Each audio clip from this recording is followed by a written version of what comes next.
काय तुम्हाला सुद्धा धाबा किंवा हॉटेलमध्ये मिळणारा चना कोळीवाडा आवडतो? तर चला मग आज आपण तोच चना कोळीवाडा घरी कसा बनवायचा याची रेसिपी पाहू. नमस्कार, तुमच्या आमच्या फ्लेवर स्टुडिओ यूट्यूब चॅनलमध्ये मी तुम्हा सर्वांचे स्वागत करते. एकदम पौष्टिक व कुरकुरीत असा चना कोळीवाडा बनवण्यासाठी येथे मी पावशेर छोले रात्रभर भिजत ठेवले होते. आता आपले छोले छान असे भिजले गेले आहेत. आता आपण या छोल्यांमध्ये चवीपुरते मीठ व त्याचसोबत अर्धा ग्लास पाणी टाकून हे छोले कुकरमध्ये चांगल्या प्रकारे शिजवून घेणार आहोत. कुकरच्या 3 ते 4 शिट्ट्यांमध्ये छोले छान असे शिजून जातात. आता इथे मी एका बाउलमध्ये 1 टेबलस्पून तेल टाकून घेत आहे. तेल टाकून झाल्यानंतर आता आपण या तेलामध्ये 1 टीस्पून हळद, 1 टेबलस्पून काश्मीरी लाल मिरची पावडर, 1 टीस्पून धने पावडर, 1 टीस्पून आमचूर पावडर, 1 टीस्पून जिरे पावडर, 1 टीस्पून ओवा चांगल्या प्रकारे हातावर क्रश करून टाकायचा.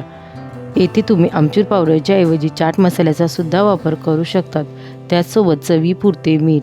आपण छोले शिजवताना सुद्धा मिठाचा वापर केला होता, म्हणून मिठाचा अंदाज थोडा कमीच ठेवावा. आता आपण हे सर्व मसाले चांगल्या प्रकारे मिक्स करून घेऊ व मसाले चांगल्या प्रकारे मिक्स करून झाल्यानंतर आता आपण यामध्ये शिजवून घेतलेले छोले टाकून घेऊ. त्याचसोबत आता आपण यामध्ये 1 टेबलस्पून बेसन पीठ, 2 टेबलस्पून कॉर्नफ्लॉवर टाकून झाल्यानंतर आता आपण हे सर्व चांगल्या प्रकारे मिक्स करून घेऊ. हे सर्व चांगल्या प्रकारे मिक्स करताना जर तुम्हाला ते खूप जास्त कोरडे वाटत असेल, तुम्ही येथे 1 ते 2 चम्मच पाण्याचा वापर करू शकतात. याआधीसुद्धा मी छोलेंच्या वेगवेगळ्या प्रकारच्या रेसिपी तुमच्यासोबत शेअर केल्या आहेत. त्यांची लिंक मी डिस्क्रिप्शन बॉक्समध्ये दिली आहे, तुम्ही जाऊन चेक करू शकतात. आता आपले हे सर्व चांगल्या प्रकारे मिक्स करून झाले आहे. आता आपण हे छोले या मसाल्यांसोबत 5 मिनिटं मॅरिनेट होण्यासाठी एका बाजूला ठेवून देऊ. छोले 5 मिनिटानंतर चांगल्या प्रकारे मॅरिनेट झाल्यानंतर आता इथे मी गॅसवर कढईमध्ये तेल गरम होण्यासाठी ठेवले होते. आपले तेल छान प्रकारे गरम झाल्यानंतर आता आपण यामध्ये पिठामध्ये भिजवून घेतलेले छोले टाकून घेणार आहोत. छोले टाकताना एक एक करून छोले टाका. एकाच वेळी सगळे छोले टाकायचे नाही, नाहीतर सगळे छोले एकमेकांना चिटकून जातील. आता आपले संपूर्ण छोले तेलामध्ये सोडून झाले आहे. आता आपण याच तेलामध्ये 6 ते 7 लसूण पाकळ्या टाकून घेणार आहोत. लसूण सोलून घ्यायचा नाही, फक्त मोकळा करून घ्यायचा. अशाच प्रकारे आपण संपूर्ण बॅचेस तळताना लसूण पाकळ्यांचा वापर करणार आहोत. आता इथे मी त्याच तेलामध्ये 2 हिरव्या मिरच्यांचा सुद्धा वापर केला आहे. तुम्हाला हवं असेल तरच तुम्ही हिरव्या मिरच्या टाका, नाही तर अशाच प्रकारे छोले लसणासोबत तळले तरी चालेल. आता आपण या छोल्यांना छान असे क्रिस्पी होईपर्यंत तळून घेणार आहोत.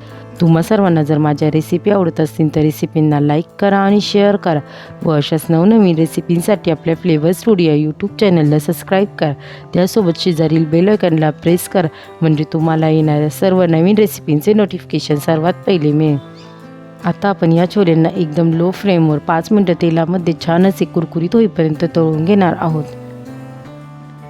5 मिनिटांनंतर आता आपले छोले छान असे कुरकुरीत तळले गेले आहेत.